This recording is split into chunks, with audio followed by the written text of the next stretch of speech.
안녕하세요. 저는 결혼이란 내가 원하는 대로 상대가 해주길 바라는 것이 아니라 서로 배려하고 양보하면서 조금씩 맞춰나가는 것이라고 생각했습니다. 그래서 한때 사랑했던 전 남편과 결혼했던 것이고 성향이 서로 달랐음을 알았지만 크게 걱정하지 않았습니다. 하지만 맞춰나가는 것도 서로가 해야지 혼자서는 아무 의미가 없었습니다. 거기다 제가 남편에게 제일 크게 실망을 했던 것은 제가 몸이 아프다는 사실을 알고 난 뒤 남편의 행동이었습니다. 이제 몸도 아프고 일도 못해서 돈도 못 번다고 생각한 남편은 저보다 훨씬 어린 여자를 만나고 다니더라고요. 이래서 아프면 나만 손해구나 하는 생각이 들었습니다. 그런데 제가 다시는 회복하지 못할 거라 생각했는지 저의 재산까지 노렸는데 바람난 여자와 행복하게 살라고 이혼해 줬습니다. 물론 제가 가진 재산은 한 푼도 주지 않았죠. 제 남편은 한량 같은 사람입니다. 물론 사귀는 중에는 전혀 몰랐습니다. 항상 느긋하고 여유가 있어서 남편을 만날 때면 저까지 마음이 편해지는 느낌이 있었습니다. 저희는 둘 다 평범한 직장인이었고 결혼을 하고 나서도 여느 부부처럼 평범하게 살았습니다. 여보, 벌써 출근해? 이제 월요일 아침마다 회의 들어가게 됐어. 그래도 아직 6시 반인데? 좀 일찍 가서 준비하려고. 나 먼저 갈게. 저는 집에서 회사가 그렇게 멀지는 않았지만 항상 서둘러 출근을 했습니다. 일반 사원 생활을 오래 했다가 결혼하고 나서 대리를 달았더니 할 일도 많고 책임감도 커지더라고요. 거기다 이제 월요일 아침 회의에 참석하라는 지시가 내려와서 더 바빠졌습니다. 저와는 좀 다르게 남편은 상당히 느긋했는데요. 아침에 비슷하게 일어나도 남편은 뭐든 천천히 하는 스타일이었습니다. 그래서 가끔은 남편이 저를 보며 자기까지 마음이 급해진다고 할 정도였죠. 연애할 때야 이런 모습을 서로 볼 수 없으니 잘 몰랐는데 살면서 서로에 대해서 조금씩 알게 되니 저희 부부도 얼마 가지 않아 결혼 생활이 삐그덕거리기 시작했습니다. 결혼 후 첫 여름 휴가 때 저희 부부는 제주도로 여행을 가기로 했습니다. 저는 이틀 전부터 캐리어를 꺼내 필요한 짐을 담아뒀는데 남편은 여행 전날도 아닌데 왜 벌써부터 이러냐고 했죠. 미리 준비해두면 좋지 뭘. 지영아, 해외도 아니고 국내 여행 가는데 짐 좀 덜 싸면 어때? 없으면 없는 대로 여행하면 그것도 추억이지 뭐. 자기 말도 맞는데 그래도 제대로 준비해서 나쁠 거 있어? 난 이렇게 해야 마음이 놓여. 그런데 자기는 짐 쌀 거 없어? 속옷만 챙기면 돼. 매사가 거의 이런 식이었습니다. 물론 남편 입장에서 제가 피곤할 수도 있습니다. 하지만 제가 그 정도로 틀에 딱 맞게만 생활하는 그런 사람은 아닙니다. 대신 이왕 준비할 거 제대로 하고 계획대로 움직이는 게 시간도 잘 쓸 수 있으니 좋은 거잖아요. 남편은 저와 달리 여행을 가더라도 계획 없이 움직이는 스타일이었어요. 그래서 제주도 여행을 가서 남편과 상당히 다투는 일이 많아 전혀 행복하지 않은 여름 휴가를 보내고 온 적이 있습니다. 펜션에서 꼼짝하지 않고 나가려고 하지 않는 남편과 나가서 관광지도 가고 바다도 가고 싶었던 저는 서로 의견이 맞지 않아 결국 싸우고 집에 돌아왔죠. 그래도 신혼인데 첫 휴가를 망쳐서 서로 기분이 좋지 않았습니다. 그래서 얼마 뒤 저희는 기분도 풀 겸 주말에 1박으로 부산 여행을 떠났는데 이번에는 싸우고 싶지 않아 온전히 남편이 하자는 대로 해보려고 아무 계획도 세우지 않고 갔습니다. 자기야, 배고프다. 뭐 먹을까? 글쎄, 자기는? 나는 부산에 왔으니까 우리 회 먹을까? 에이, 회는 좀 별론데. 그럼 뭐가 좋은데? 이렇게 음식 하나를 정하는 것도 단번에 결정이 나지 않았습니다. 저한테 뭐 먹고 싶냐 물어봐서 말하면 자기는 별로라면서 정작 뭐 먹자는 말은 안 했죠. 음식뿐만 아니라 목적지도 마찬가지였어요. 일단 차를 타고 드라이브를 가면 그래도 운전 중에 우리 어디 가볼까라든지 가보고 싶은 곳이 있냐고 묻던지 해야 하는데 아무 말 없이 그냥 가더라고요. 계획대로 움직이는 게 아니어서 몸은 피곤하지 않았지만 집에 돌아와서 생각해보니 여행을 왜 갔나 싶은 생각이 들었습니다. 차라리 집에서 편하게 소파에 앉아 TV나 볼 걸 싶더라고요. 남편은 현실에 안주하는 타입 같았습니다. 이것에 대해서 제가 나쁘게만 보는 것은 아닙니다. 하지만 남편은 좀 심한 편이었죠. 연봉이 높은 편은 아니었지만 매달 꼬박꼬박 월급도 나오고 하니 애도 없고 나가는 돈은 많지 않고 그래서 별로 위기의식 이런 게 없더라고요. 당장 먹고 살 걱정이 없으니 천하태평으로 지냈습니다. 책도 보고 운동도 하고 취미도 좀 즐겼으면 하는데 그런 게 전혀 없었습니다. 반대로 저는 좀 매사에 열정적인 편이었습니다. 회사 일도 그렇고 집안일도 그렇고요. 특히 시부모님 생신이나 명절 때는 미리 선물도 준비해놓곤 했죠. 집에서는 음식물은 바로 버리는 건 물론 재활용도 쌓이지 않게 바로바로 버리고 옵니다. 하지만 남편은 이런 저에게 뭐 그렇게 자주 버리러 나가냐고 해요.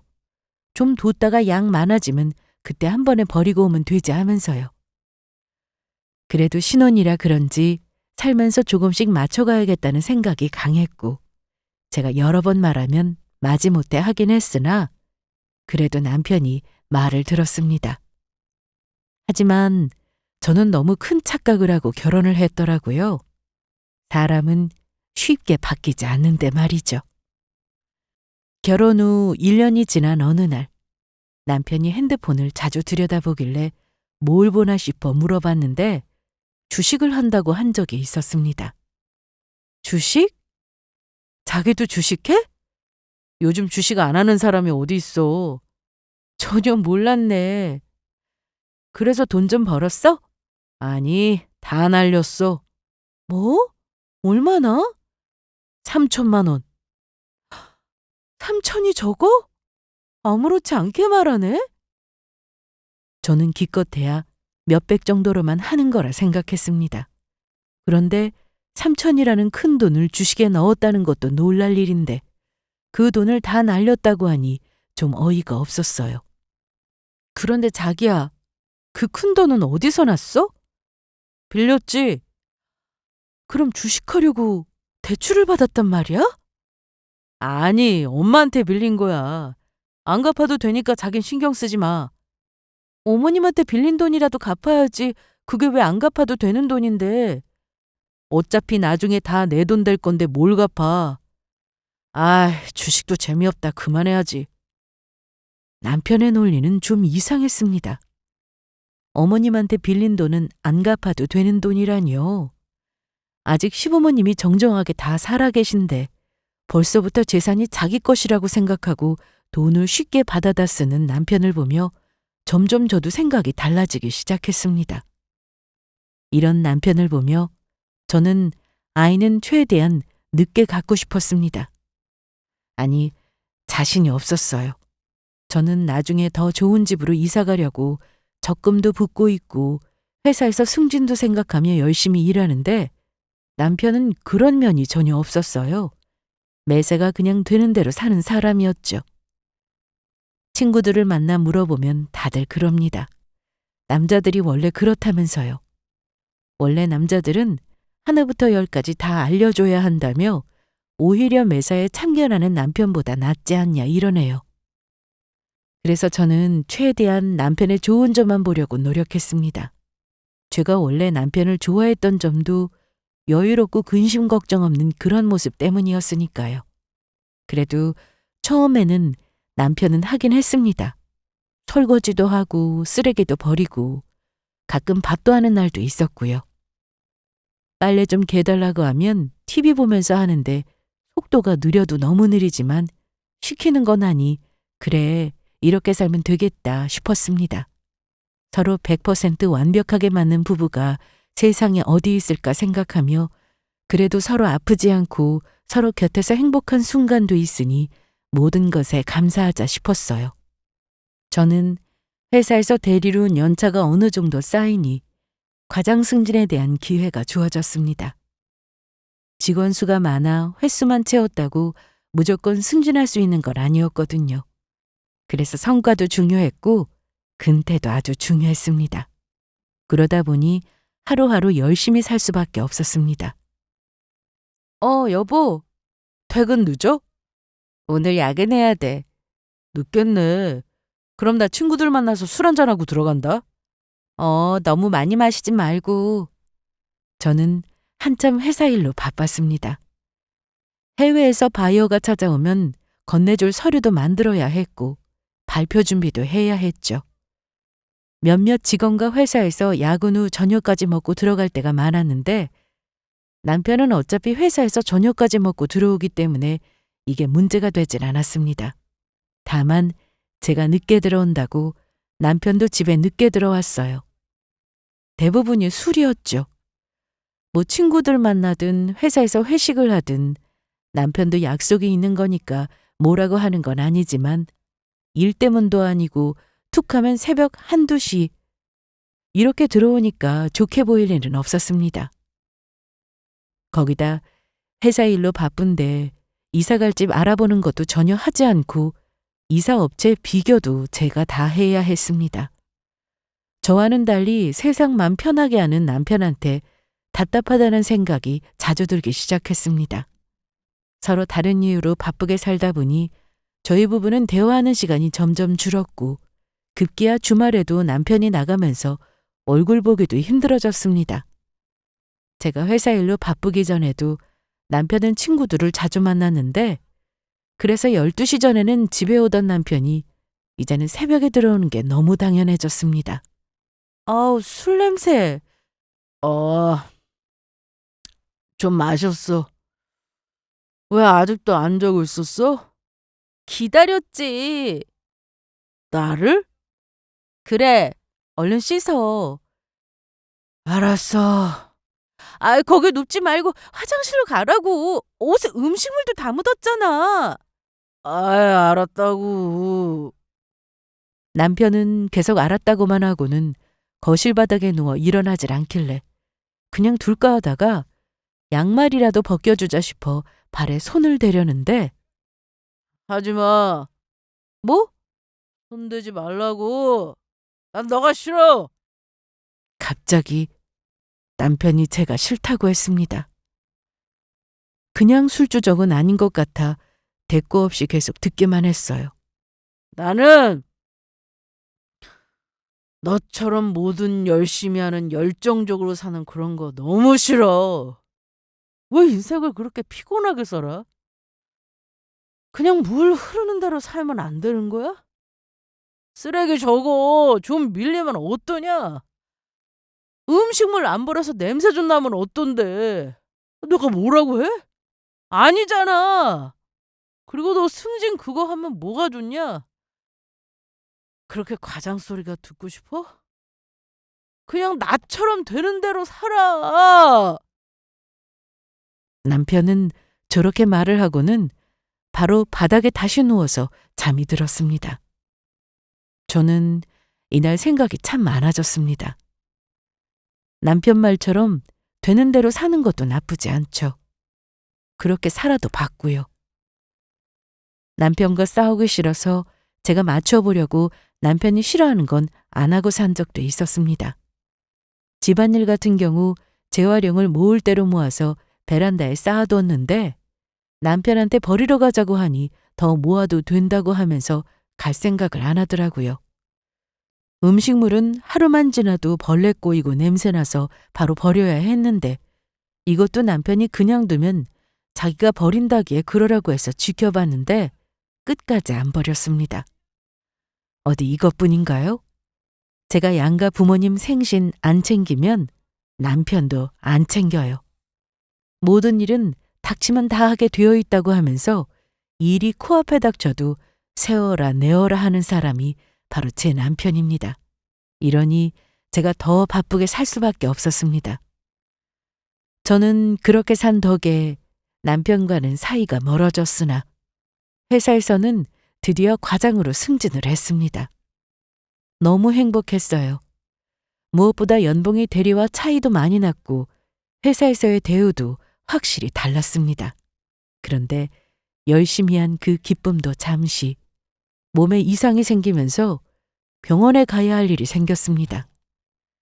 가슴에 없던 멍울이 잡히면서 불안해졌죠. 여보, 왜? 나 가슴에 뭔가 잡히는데 설마 암은 아니겠지? 그거야 모르지. 병원 가봐. 내가 의사냐? 나한테 물어보면 어떡해. 제가 의사가 말해주는 답을 원한 게 아닌데 남편은 저런 식으로 얘기를 했습니다. 말이라도 아니라고 해주면 안 되는 건가요? 아니면 같이 병원 가보자고 하던지 말이죠. 다음 날 저는 심란한 마음으로 회사 근처 병원을 찾았습니다. 이게 좀 모양이 안 좋네요. 많이 안 좋아요? 설마 암 이런 건 아니죠? 가능성이 없는 건 아니에요. 조직 검사하고 가시겠어요? 너무 무서웠습니다. 조직 검사까지 하게 될 줄은 몰랐는데 의사가 보기에도 심각한 모양이었나 봐요. 이날 저는 검사를 받고 집으로 왔는데 저에게 관심도 없는 남편에게는 말도 안 했습니다. 말해봤자 어떤 대답이 나올지는 뻔했으니까요. 언제라고 콕 집어서 말할 순 없지만 남편과 저는 예전 사이 좋았을 때로 돌아가기엔 멀리 왔다는 생각이 들었습니다. 일주일 뒤 병원에서 검사 결과가 나왔으니 병원에 오라고 연락이 왔는데 도저히 혼자서는 갈 용기가 안 나 친정엄마와 함께 갔습니다. 엄마는 병원에 도착하기 전까지 계속해서 저를 안심시키려고 애를 쓰셨지만 통하지 않았어요. 제가 너무 극도로 긴장한 상태였거든요. 그렇게 병원에 들어갔는데 결국 제가 예상한 대로 유방암이었습니다. 3기로 보인다고 하셨죠. 그래서 검사받은 내역을 줄 테니 빨리 큰 병원 가서 수술을 받아보라고 했습니다. 지영아, 유방암이 요즘은 생존율도 높고 수술 예후도 좋대. 그러니까 너무 울지 마. 자꾸 눈물이 나오는데 어떡해. 진짜 왜 우리 지영이한테 이런 일이 생겨 속상하게. 저는 병원에서 나와 엄마를 끌어안고는 한참을 울었습니다. 초기도 아니고 3기라니. 저한테는 충격 그 자체였어요. 이날 저는 집에 와서 남편에게 얘기를 했습니다. 사이가 예전 같지 않아서 집에 같이 있어도 대화는 거의 없었지만 제가 아픈 건 알리는 게 맞았으니까요. 뭐? 정말이야? 3기라고 하는데 전이된 건 없는지 다시 검사받고 해야 한대. 확실해? 병원 몇 군데는 더 가봐야 하는 거 아니고? 어차피 큰 병원 갈 거니까 또 검사해보면 정확히 나오겠지. 속상하겠다. 보험은? 너 보험 든 거 있지? 어? 다행이네.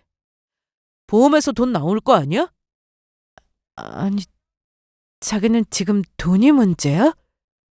내 말은 보험이라도 있어서 다행이라고. 수술비가 만만치 않으니까 한 말이야. 오해는 말고. 역시나 기대한 제가 잘못이었습니다. 남편은 처음에는 놀라는 눈치더니 이내 보험 얘기를 꺼내며 다행이라고 했죠. 거기서 그치지 않고 진단금은 얼마나 나오냐고 한번 찾아보라는 말까지 했습니다. 그 말에 나오려던 눈물이 쏙 들어갔네요. 그래도 부부니까.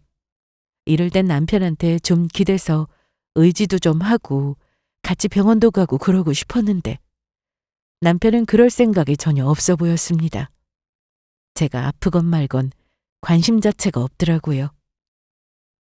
결국 저는 회사에 출근해서 틈나는 대로 큰 병원에 전화를 돌렸습니다. 그런데 아무리 빨라도 3개월은 기다려야 진료를 볼 수 있다고 하더라고요. 그래서 유명하다는 병원마다 계속 전화를 했어요. 그러다 한 병원에서 한 달 뒤 진료보고 검사까지 받을 수 있다는 안내를 받았습니다. 그래서 바로 예약했죠. 진료를 보고 수술 날짜를 또 잡아야 하긴 했지만 다른 병원보다는 빨라서 결정했습니다.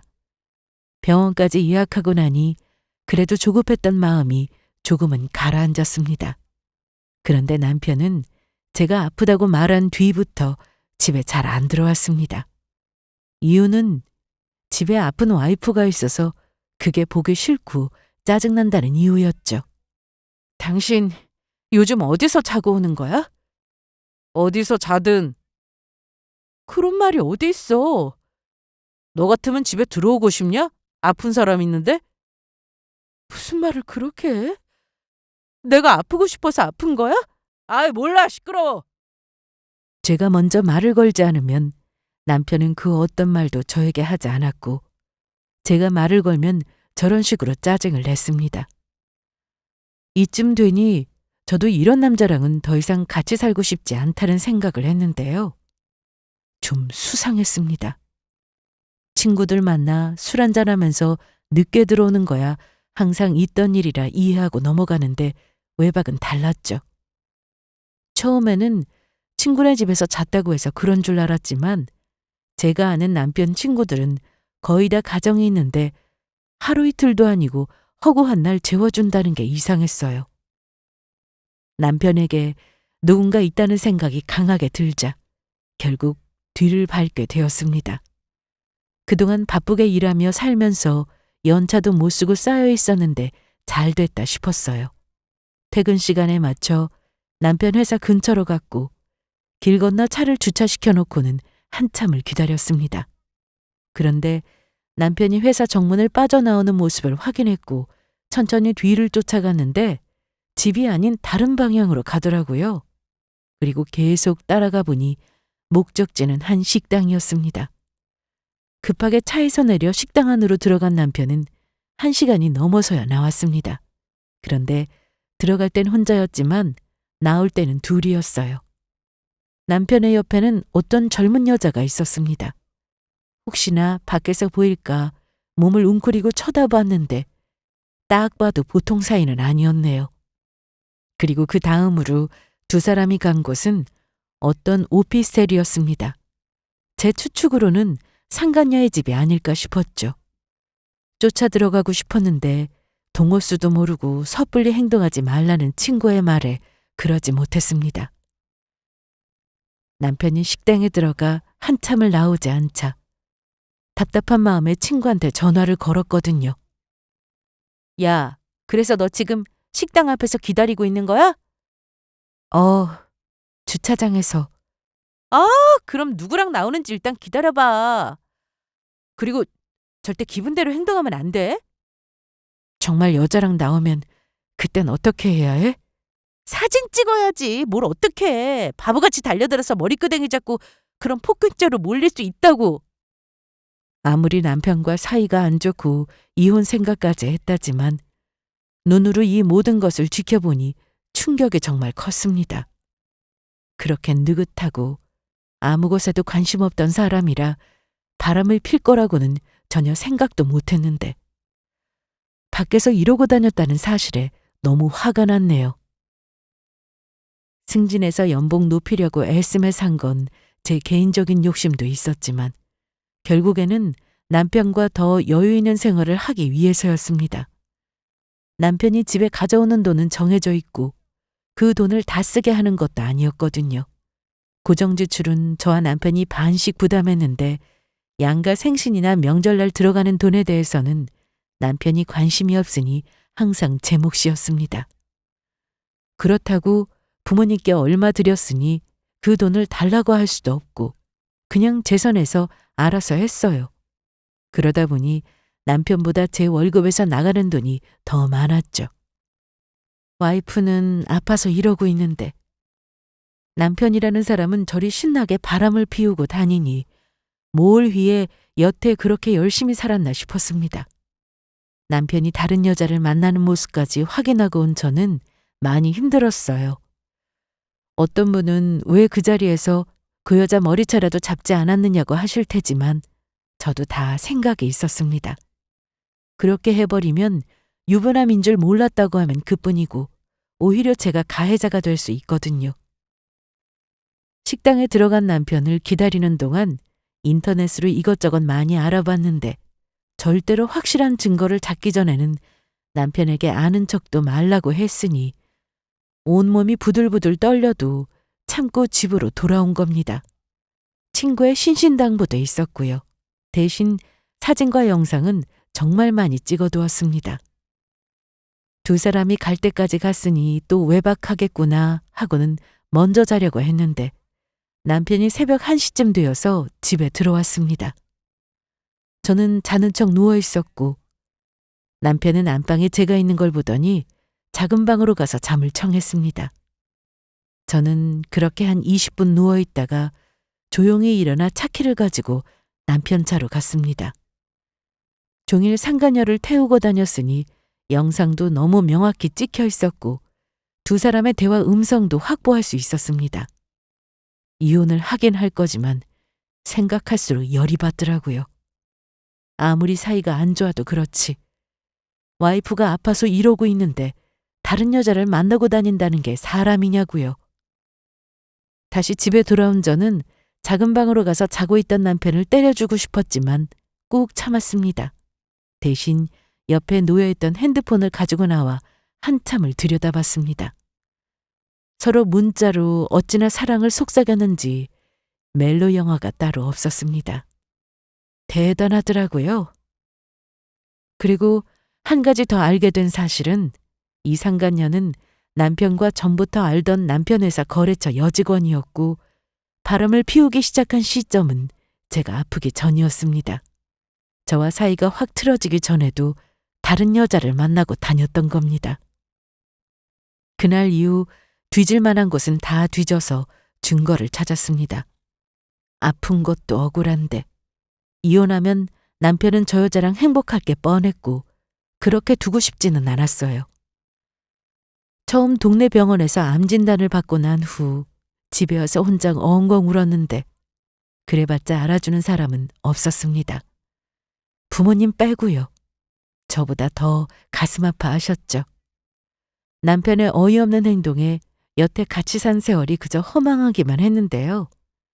증거까지 모으기 힘들었다면 더 절망적이었을 텐데 악착같이 집요하게 찾아서 증거를 모았습니다. 그 사이 저는 병원 진료일이 다가와서 병원에 방문했고 검사도 다시 받았습니다. 역시 결과는 같았고 최대한 빠르게 입원 날짜로 예약도 했습니다. 저에게는 시간이 많이 없었기에 바로 소송을 해버릴 생각으로 변호사 사무실을 찾아갈 예정이었는데요. 그때 병원에서 전화가 왔습니다. 한지영 씨 되세요? 네, 여기 병원인데요. 원래 예약하신 날짜보다 빨리 입원이 가능해서 연락드렸습니다. 정말요? 소송이고 뭐고. 저는 제 몸이 우선이었기에 일단 그 일은 뒤로 미루고 바로 입원부터 했습니다. 남편에게는 입원한다고 말했는데 듣고도 병원에 오지 않았습니다. 한정 씨는 다행히 전이도 없고 모양도 크게 나쁘지 않아서 절제하면 될 것 같습니다. 대신 부위가 좀 클 수 있어요. 그거야 나중에 보형물 복원도 있고 하니까 일단 지금은 수술만 신경 씁시다. 네, 잘 부탁드립니다, 선생님. 유방암 3기라는 말에 절망이었지만 그래도 치료가 가능하다는 것에 감사했습니다. 물론 수술은 끝이 아니었고 항암까지 해야 한다고 했습니다. 그거야 그때 가서 생각하기로 하고 지금은 오로지 수술만 잘 마치기를 바랐습니다. 지영아, 컨디션은 어때? 내일 수술인데. 괜찮아. 뭐 먹고 싶은 건 없어? 12시부터 금식이라는데 지금 뭐라도 사다 줄까? 없어. 입맛도 없고. 그런데 김서방은 바쁜 거야? 와 있을 줄 알았는데 없네. 아님 낮에 왔다 갔어? 왔다 갔어.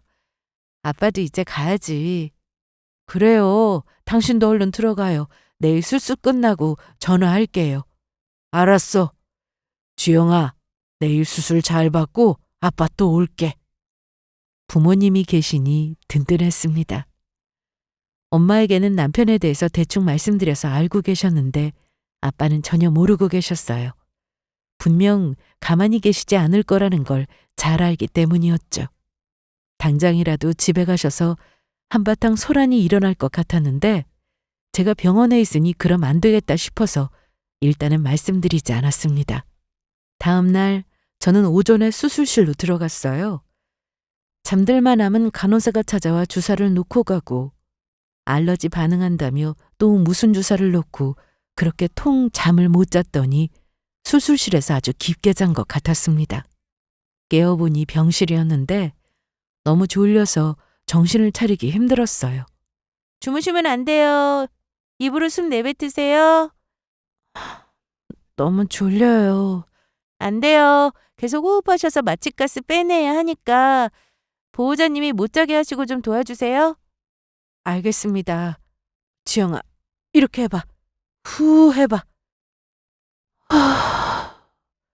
그렇지. 잘한다. 계속해봐. 저는 수술보다 이게 더 힘들었습니다. 좀 더 푹 자고 싶었는데 그걸 못하게 하니 고역이더라고요. 엄마의 도움을 받아 간호사가 이제 그만해도 된다고 하자 그제야 저는 밀린 잠을 청했습니다. 가슴 통증이 좀 있었지만 수술로 제거하고 나니 속이 다 후련하더라고요. 물론 갈 길이 멀었지만 이날은 아무것도 생각하고 싶지 않았습니다. 오전에 수술 후 잠든 저는 저녁이 되어서야 일어났는데 배도 고프고 입맛도 돌았습니다. 그래서 병원에서 나오는 밥은 싹 다 비우고 병원 내 편의점에 가서 먹고 싶은 음식도 사서 먹었네요. 남편은 제가 태어나는 날까지 오지도 않았고 전화 한 통 없었습니다. 뭐 이런 사위가 다 있냐? 오겠어. 지금쯤 신나게 놀러 다니고 있을 텐데. 아무리 그래도 지금 이혼을 했어 뭘 했어? 수술까지 했다는데 이럴 수 있는 거야? 이제 사위라고도 하지 마. 내가 이 자식을 가만두나 봐. 저는 이런 엄마를 겨우 진정시키고 알아서 한다고 말씀드렸습니다. 병원에서 말한 날보다 하루 더 입원하고 나왔는데도 여전히 가슴은 아팠습니다. 하지만 조금씩 움직여야 회복도 한다고 했고 항암 준비도 해야 하니 집에 가서 옷을 챙겨야 했어요. 그런데 집에 와서 보니 집안 꼴이 엉망이었습니다. 평소에도 남편은 집안일에 거의 손을 대지 않았는데 그동안 집에 오긴 왔는지 흔적은 많이 보였습니다. 저는 성격상 청소라도 할까 싶은 마음이 바로 들었는데 너무 치우기가 싫어서 짐만 챙겨 바로 친정으로 들어갔습니다. 제가 친정으로 간 이유는 항암 때문이었는데 음식을 잘 먹어야 한다고 했고 또 치료를 받다 무슨 일이 생기면 급히 병원에 가야 하니 혼자 있을 수는 없었습니다.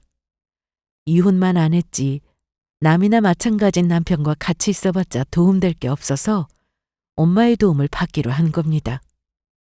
주문 이게 다야? 일단 필요한 것만 챙겼어. 안방으로 가서 누워. 안방? 아니야, 나 내 방 쓸래. 네 방은 찬바람 들어와서 안 돼.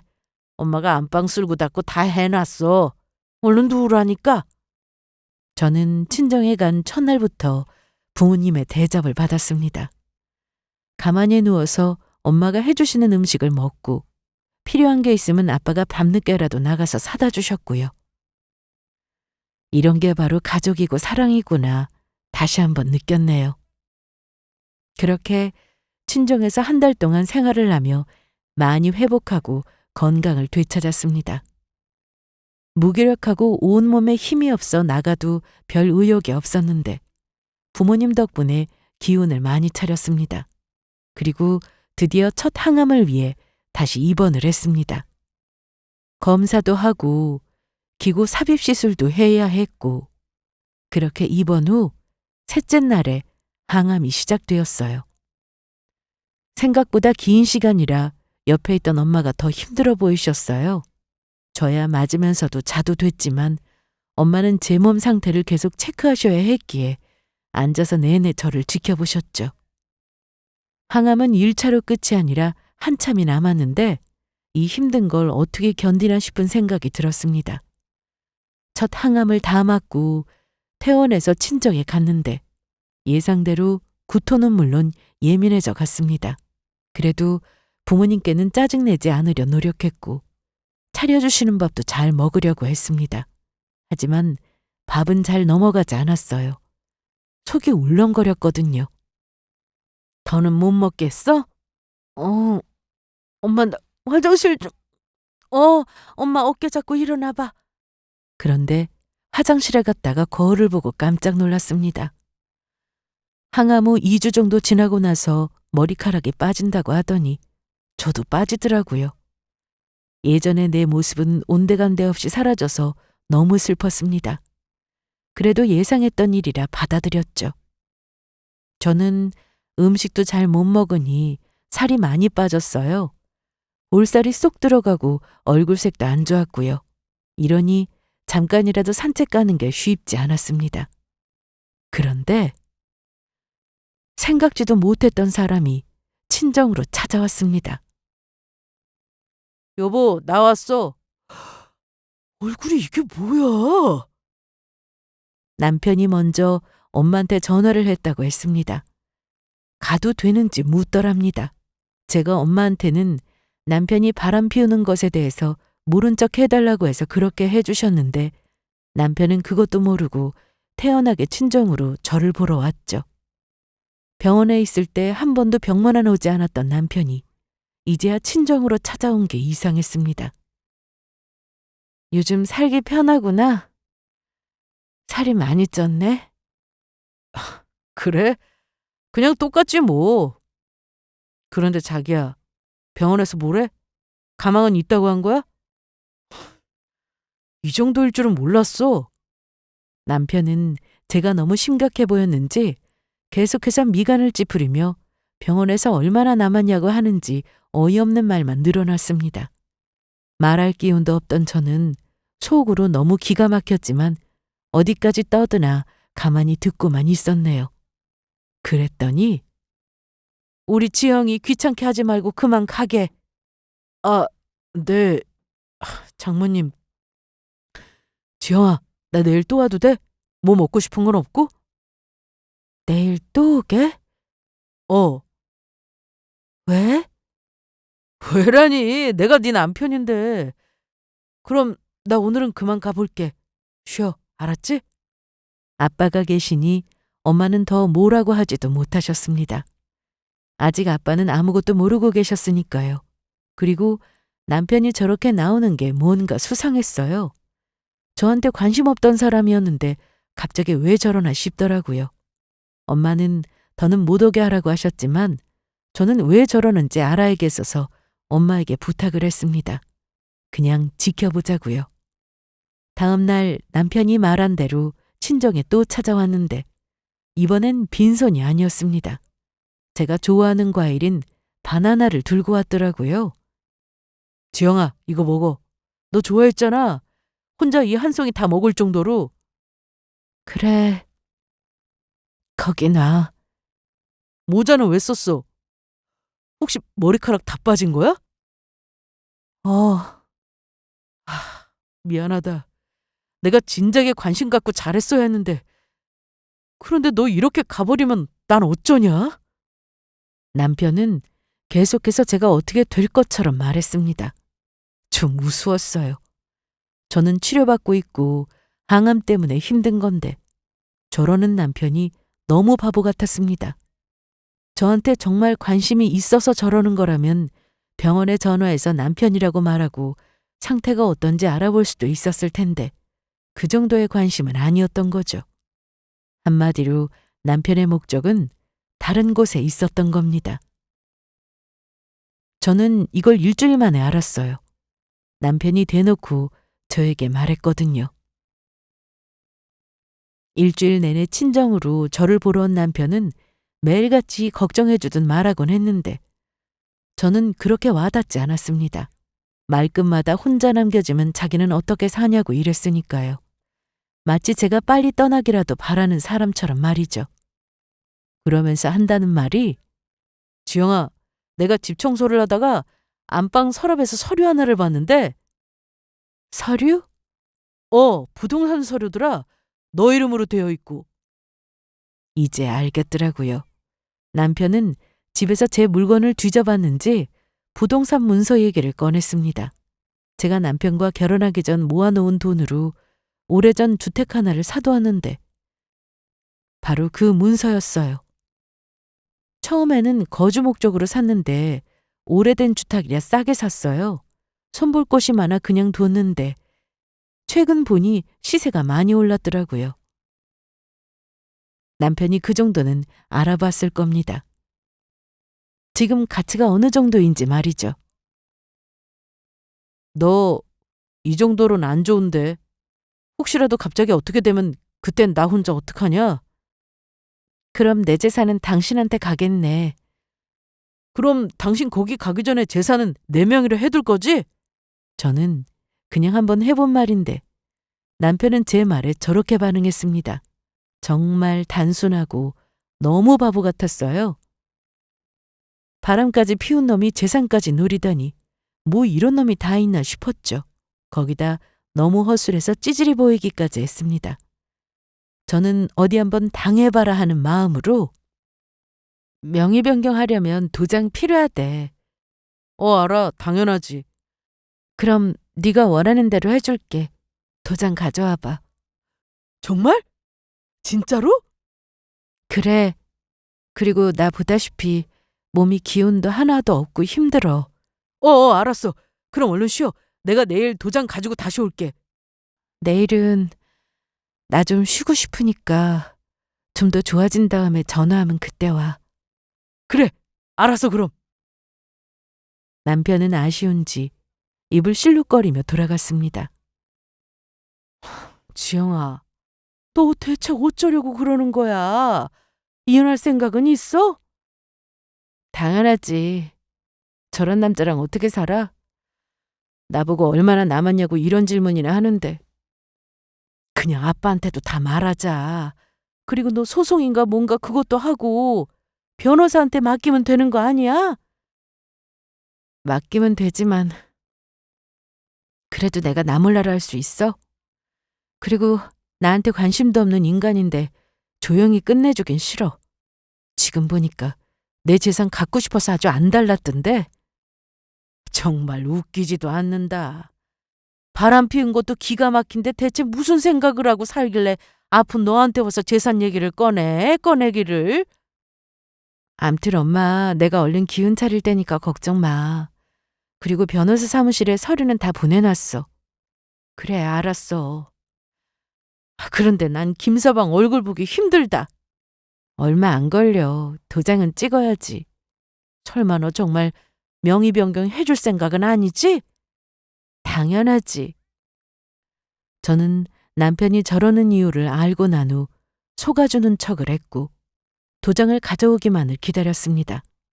그 사이 저는 몸이 많이 좋아져서 입맛이 돌아 밥도 많이 먹고 엄마와 나가서 가볍게 산책 정도는 할 수 있는 몸 상태가 되었습니다. 하지만 2차 항암이 기다리고 있었습니다. 그 전에 오면 바로 도장을 찍어줄 생각이었는데 무슨 일이 있는지 오지 않았고 전화해도 받지 않길래 2차 항암을 받으러 병원에 갔습니다. 그리고 또다시 똑같은 일상의 반복이 시작되었습니다. 며칠간은 속도 안 좋고 어지럽고 누워만 있어도 빙빙 도는 것 같았죠. 항암은 총 8차를 받아야 했기에 갈 길이 너무 멀었지만 그래도 벌써 1차가 지났으니 그것만으로도 다행이다 생각하며 잘 이겨냈습니다. 며칠 뒤 속이 편해지고 나서 저는 다시 남편에게 전화를 걸었고 이번엔 받았습니다. 그리고 다음 날 정말 도장을 가지고 찾아왔죠. 장모님, 저 왔습니다. 그래. 이거 드세요. 홍삼인데 장모님 장인어른 드시라고 사왔습니다. 자네한테 이런 걸 다 받아보고 오래 살고 볼 일이네. 제가 그동안 너무 신경을 못 썼네요. 그럼 저 지영이 좀 보고 갈게요. 지영아, 나왔어. 앉아. 얼굴 좀 좋아진 것 같다? 그래? 컨디션이 나쁘지 않네. 자, 도장 가져왔어. 저는 미리 준비해둔 봉투 안에서 서류 뭉치를 꺼냈습니다. 이게 다 뭐야? 명의 변경하려면 이렇게 서류가 많이 필요해. 내가 팔이 힘이 없어서 그러는데 자기가 한 장씩 넘기면서 찍을래? 알았어. 어려운 것도 아닌데 뭐. 남편은 제 말에 첫 장을 쭉 읽어내려갔습니다. 그리고 하단에 도장을 찍었죠. 그런데 용어도 어렵고 내용도 기니 남편은 뒷장부터는 제대로 읽지도 않고 도장을 찍었습니다. 다 찍었어? 도장 찍는 게 생각보다 힘드네. 그럼 이제 다 된 거야? 이 서류는 내가 제출하면 되나? 아니야. 본인이 해야 돼서 내가 하면 돼. 여기 서류에 자기 도장 있으니까 자기는 같이 갈 필요가 없고. 그런데 그 몸으로 어떻게 직접 가서 서류를 낼 건데? 나한테 시켜. 내가 또 네가 시키는 건 다 잘하잖아. 맞다. 자기는 시키는 것만 잘했지. 뭘 또 말을 그렇게. 암튼 나 이제 갈게. 너 힘들어 보이는데 쉬어야겠다. 그래, 가봐. 그리고 이제 오지 마. 어? 네 목적은 이거 아니었어? 아니, 뭐 그런 건 아니고. 아, 그리고 도장은 두고 갈래? 도장은 왜? 서류 한 장이 더 남았는데 그건 준비를 못해서 내일 도장 찍고 같이 처리하려고. 도장은 내가 택배로 보내든지 할게. 그래, 그럼. 그렇게 해. 그리고 귀찮게 택배 보내지 말고 도장 다 쓰면 내가 가지러 올게. 그렇게 남편은 갔습니다. 두고 간 도장으로는 이혼 서류에 도장을 찍었죠. 재산이 탐나는데 결코 호락호락하게 도장을 찍어줄 남편은 아니었습니다. 생각할수록 남편은 정말 생각이 짧았어요. 조금만 생각해보면 의심할 수 있는 일인데 왜 저러나 싶었죠. 암튼 저는 이혼 서류도 만들었겠다. 변호사 사무실에 전화해서 상간녀 소송을 시작했습니다. 이 사실을 전혀 알지 못했던 남편은 상간녀가 소장을 받았는지 사실을 알게 되었고 저에게 전화를 걸었지만 받지 않았습니다. 그리고 친정으로 찾아왔지만 엄마가 문을 열어주지 않았죠. 도장은 이미 택배로 보내서 더 이상 친정에 올 이유도 없었고요. 거기다 아빠에게도 모든 사실을 털어놓아서 이제 이 사실은 모르는 사람은 없었습니다. 심지어 시댁에도 다 알렸어요. 남편은 제가 가진 재산이 본인 것이 될 걸로만 생각하고 있다가 바람 피운 사실도 들키고 상간녀가 소송을 당하니 남편 입장도 상당히 곤란해졌을 겁니다. 저는 그러거나 말거나 건강에만 신경 썼습니다. 더 악착같이 잘 먹고 잘 웃고 부모님과 잘 지냈어요. 수술 전 힘들게 모아두었던 증거 덕분에 소송은 어렵지 않게 진행이 됐습니다. 그러면서 어느덧 저는 5차까지 항암을 하게 되었고 상간녀 소송도 끝이 보이기 시작했죠. 그 사이 남편은 연락이 없었냐고요? 당연히 있었죠. 전화가 엄청나게 많이 왔습니다. 야, 한지영. 너 뭐야 이거? 상감녀 소송? 우리 그런 사이 아니야. 네가 오해한 거야. 무슨 오해? 회사 거래처 여직원이라고. 그런데라니. 이런 소송을 하면 내가 회사에서 입장이 어떻겠어? 그런 거 신경 쓰던 사람이었어? 뭐? 야, 빨리 그만둬. 그런데 거래처 직원이랑 차에서 그런 대화를 나눠? 남편이 전화해서 말도 안 되는 거짓말을 할 때마다 저는 가지고 있던 증거를 하나둘씩 말했습니다. 그러면 남편은 말문이 막혔는지 아무 말도 못했죠. 결국 상간녀 소송은 더 길게 가지 못했어요. 증거가 확실했고 상간녀는 그 어떤 반박도 하지 못했습니다. 위자료도 받게 된 저는 남편과 이혼도 했는데 이혼 과정도 순탄치는 않았습니다. 글로 다 적을 수는 없지만 우여곡절 끝에 드디어 남편과도 남남이 되었네요. 제가 가진 부동산을 어떻게든 가지려고 재산 분할을 해야 하네 마네 했던 남편은 결혼 전 생성된 재산이라 전혀 지분이 없음에도 끝까지 욕심을 부렸습니다. 이혼을 하고 나서도 재산에 대한 욕심 때문에 친정에 몇 번 찾아왔는데 그날 아빠한테 크게 혼이 나서 돌아갔죠. 지영아, 야! 여길 어떻게 또 와? 제정신이야? 잠깐 얘기 좀 하자. 얘기는 우리 딸이 아니라 나랑 해야지. 먼저 한 대 맞아! 아니, 왜 이러세요? 왜 폭력을 쓰세요? 자네가 내 딸한테 얼마나 큰 상처를 줬나? 어? 그건 폭력이 아닌 것 같아? 눈에 안 보이는 상처가 더 큰 법이야.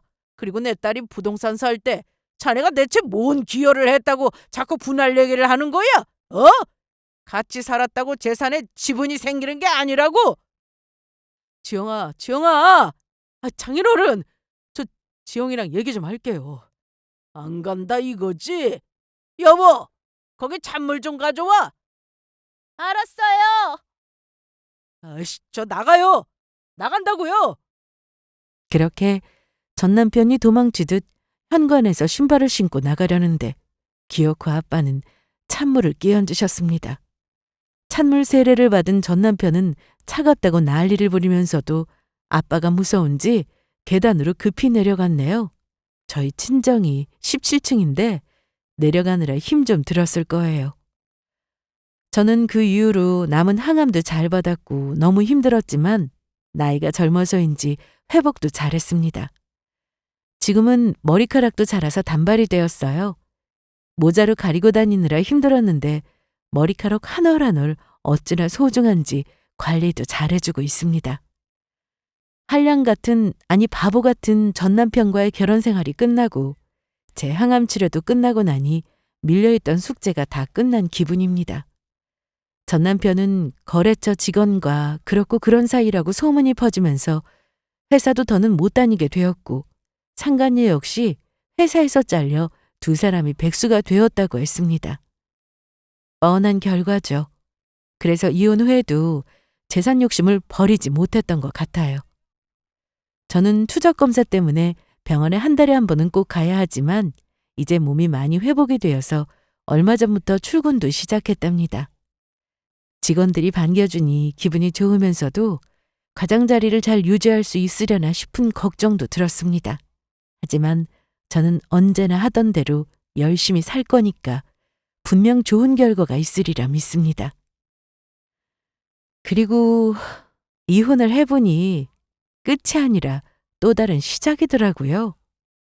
그러니 여러분들 중에서도 힘든 결혼 생활로 이혼을 고민하실 때 또 다른 인생이 기다리고 있다는 걸 기억하시고 신중하게 결정하시길 바랄게요. 그럼 저는 여기서 이만 제 이야기를 끝내겠습니다. 길고 긴 사연이었지만 들어주셔서 고맙습니다.